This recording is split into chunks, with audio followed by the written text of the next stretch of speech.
Good evening everyone. তো এখন বেজে গেছে সন্ধ্যে 7:17। এখন রেডি হয়েছে একটু, আর যাবো একটা ব্লাউজ বানাতে দিতে। তো এমনিতে তো আমি মিতাবদির কাছে বানাই, তো আজকে একটা অন্য জায়গায় যাচ্ছি ব্লাউজ বানাতে দিতে, সেই বাঘা যতীনে। তো চলো তোমাদেরকে সঙ্গে যাই না, ওখানে ভিডিও করতে পারবো কিনা। তো এখন বেরোবো আর কি, চলো।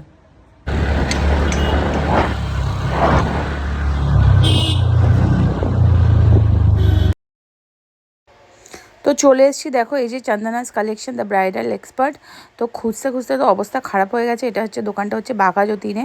তো প্রচুর খুঁজে খুঁজে এসেছিলাম আর কি। তো বিশু এসেছিলো বলে, নাহলে আমি একা একা তো খুঁজেই পেতাম না। তো এই যে এখন চলো দোকানের ভেতরে যে চলে এসেছি। প্রচুর কালেকশন, আর বেশ ভালো কালেকশনগুলো, খুব সুন্দর।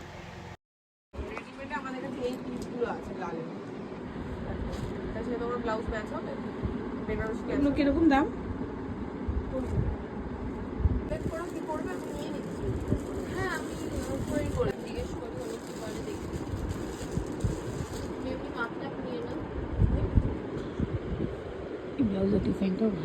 তো বাড়ি চলে আসলাম, চন্দনাস কালেকশনে গেছিলাম ব্লাউজের অর্ডার দিতে, মানে কাস্টমাইজ ব্লাউজ করে ওরা। তো ফেসবুকে অনেক লাইভ দেখি ওদের, মানে ভালো ভালো কালেকশন আছে। তো এবার ওদের ওখানে ওই জন্য বানাতে দিয়ে আসলাম একটা ব্লাউজ।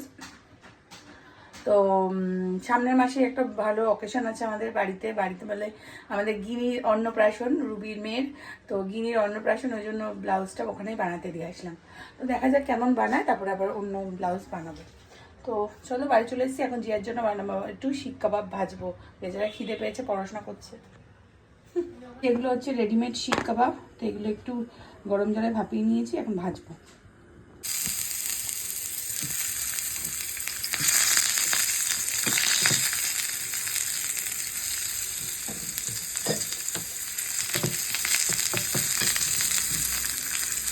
তো শিক কাবাব ভেজে খাওয়া হয়ে গেল, প্রচণ্ড খিদে পেয়েছিল, এসে একটু মশলা মুড়ি ছিল খেলাম, আর শিক কাবাব খেলাম। এখন রাতের ডিনার বানাবো, আলু ভাজা আর ভাত করবো, আর ডিমের অমলেট। তো চলো এইটুকুনি মিনি ব্লগটা আছে, এইটুকুনি। কেমন লাগলো অবশ্যই কমেন্ট করে জানিও। তো চলো টাটা।